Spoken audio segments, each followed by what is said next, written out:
qual é o posicionamento da igreja com relação à esterilização? Existem muitos motivos pelos quais a esterilização ela é realizada.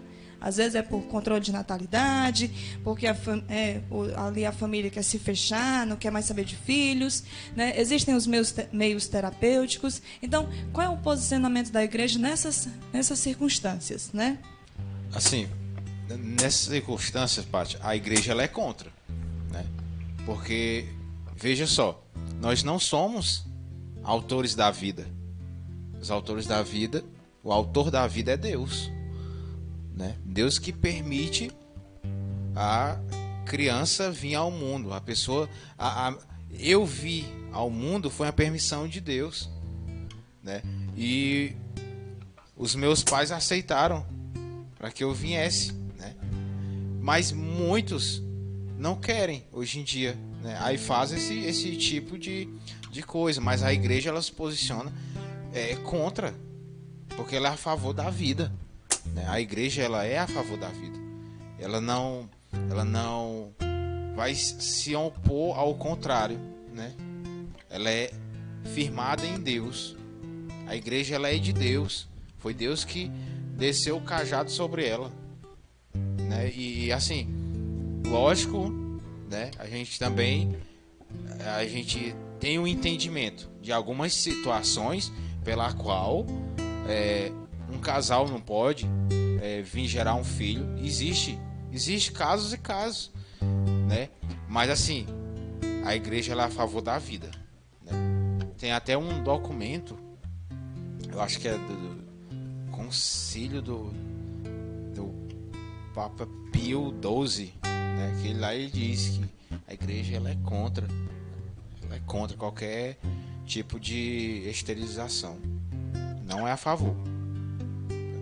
E é interessante, tem um negocinho aqui, porque assim, ó, no catecismo, né, existem casais que eles desejam, né, tanto ter um filho. Eu achei muito lindo quando eu li, né? Desejam demais ter um filho. Aí quando eles fazem de tudo, usam de toda a medicina, né, para que se possa ter um filho, e a medicina ela diz não dá mais. Aí você pode fazer uma obra de caridade. Você pode adotar uma criança. Eu achei muito lindo. Eu acho que eu vou conseguir abrir bem em cima. Calma aí. Tem gente interagindo aí no chat. Oi, verdade, gente. Olha aqui. Olha. Tá recheado, hein? Aqui o doutor dizendo fecha é nada. Esse aqui vai deixar a fábrica aberta aí muito tempo. Muito bem. Raquelzinha, olha o Bruno. Pois é, Raquel. Quem diria, viu? A turma do fundão venceu. É nós, ó. Estamos aqui hoje, hein? Tá vendo? Dias de glória, dias de Deus longe, deve dias nos de guiar glória. sempre. É 3 anos, minha irmã, lá pra trás. Será Felipe possível? Oliveira dizendo boa noite, irmão. É isso aí, gente. Vai deixando aí seu comentário, vai interagindo, compartilhando. E lá em casa também, graças a Deus, a fábrica é aberta, como dizem. Né? Muito bem, tá em pleno funcionamento. Claro, a todo vapor.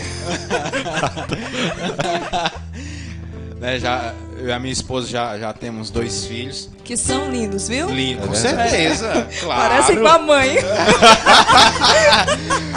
Por isso que eu digo que parece com a mãe. Ainda bem. O que importa é ter muita saúde, senhor. Mas enfim, brincadeira essa parte. Vamos ao que interessa. Diz assim, ó, no parágrafo 2398.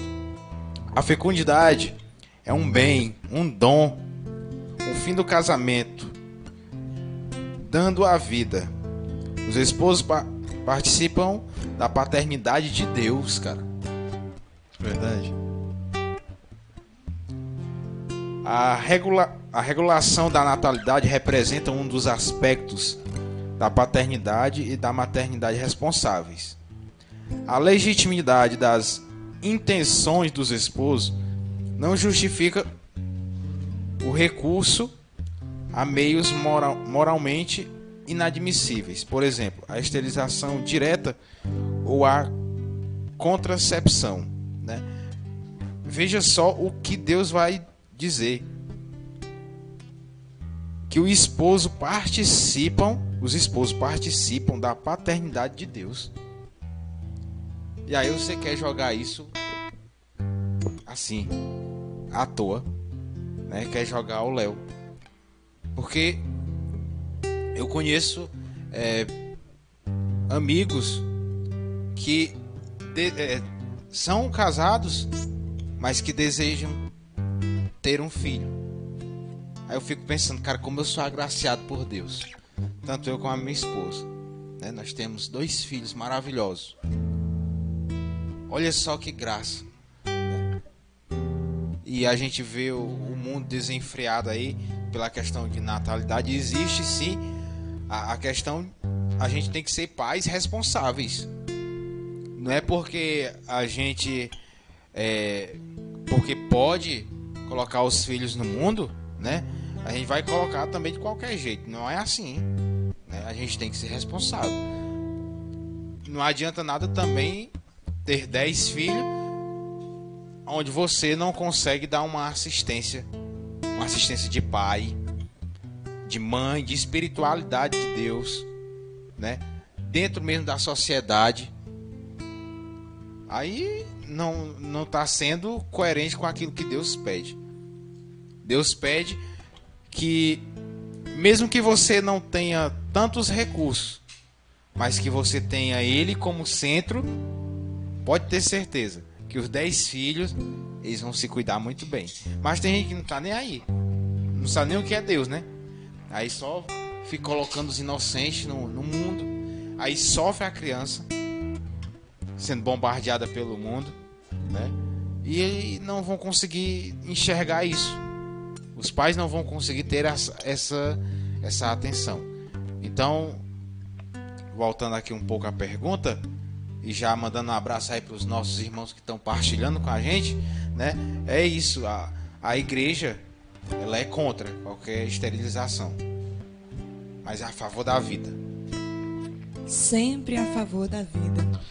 E o interessante, né, quando o Denis lia o catecismo, como a igreja é sábia em algumas coisas, porque ela fala assim, por mais lícito que seja o pensamento dos esposos, porque às vezes o casal pensa na esterilização de forma racional, no sentido, mas assim, colocar mais uma criança no mundo, né? Às vezes tem dificuldades financeiras e tudo mais, mas a igreja diz, apesar de tudo isso, a esterilização não se justifica. Porque de fato, assim, inclusive o Francis Gleason falou muito bem no programa que ele veio aqui a respeito da função, né, da visão de Deus a respeito do ato sexual. Ele fala que ele tem 2 funções, né? A função procriativa e a unitiva. Mas se você foge desses 2, se você se fecha a função criativa, a procriativa, né, quando você se fecha à vida, então automaticamente você está fugindo do que Deus pensou. Deus não pensou para isso, não pensou só para a função unitiva, mas para as 2. E a Rayane ainda colocou aqui, Deus é tão sabido que por natureza a mulher fica estéril. Aí de fato a mulher chega a uma certa idade que ela fica estéril, sim, naturalmente. Sim. Né? Pode continuar, Denis.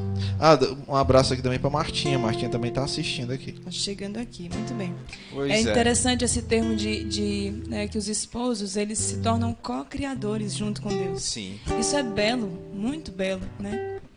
Ou seja, Deus que tudo pode, né, dá ao homem, né, e a mulher, né, os 2 juntos, porque não se faz não consegue conceber uma criança 2 homens ou 2 mulheres, por mais que se espalhem, né, tantas ideologias, mas não acontece, nunca aconteceu e nunca acontecerá, né?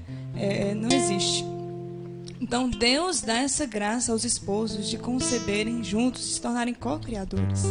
Deus poderia muito bem criar todo mundo e pronto, acabou, pronto, não tem mais para onde ir, né? Mas não, Ele dá essa graça sobrenatural, né, de ambos conceberem, gestarem uma criança. Verdade. Denis, e agora, indo para a nossa próxima pergunta.